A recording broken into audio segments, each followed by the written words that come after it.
طاہر صاحب پرائیون السلام علیکم ورحمۃ اللہ وبرکاتہ۔ آج میں آپ کے لیے عبرت حاصل کرنے کا واقعہ لایا ہوں۔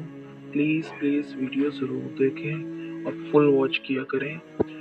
اگر میرا چینل سبسکرائب نہیں کیا تو کر لیں، بیل آئیکن پہ بھی کلک کرنا نہ بھولیں۔ سبق آموز واقعہ۔ شہد کا ایک قطرہ زمین پر گر گیا۔ ایک چھوٹی سی چیونٹی آئی اور اس نے اس شہد کے قطرے سے تھوڑا سا چکھا۔ اسے بڑا مزہ آیا۔ اسے کام سے جانا تھا، تو جب وہ جانے لگی تو اس شہد کا مزہ اس کے منہ میں مزید پانی لانے کا سبب بنا۔ اس کا منہ بھر آیا۔ کیا زبردست اور مزیدار شہد ہے، کتنا میٹھا ہے، آج تک ایسا شہد نہیں کھایا۔ وہ لوٹی اور شہد میں سے تھوڑا سا اور چکھ لیا۔ اس نے دوبارہ جانے کا عزم کیا، مگر اس نے محسوس کیا کہ یہ تھوڑا سا شہد کھانا کافی نہیں ہے، اسے اور کھانا چاہیے۔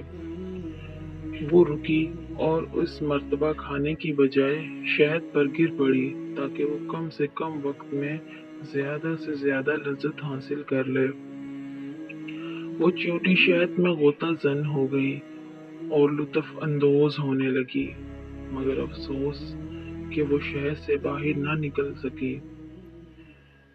شہد کی چکنائی کی وجہ سے اس کے پیر زمین سے چپک گئے تھے اور اس میں انہیں ہلانے کی طاقت نہ رہی۔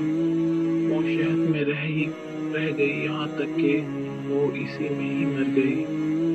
اس کی لذت اندوزی نے شہد کو ہی اس کی قبر میں تبدیل کر دیا۔ ایک دانہ کا قول ہے، دنیا شہد کے ایک بہت بڑے قطرے کے علاوہ کچھ اور نہیں۔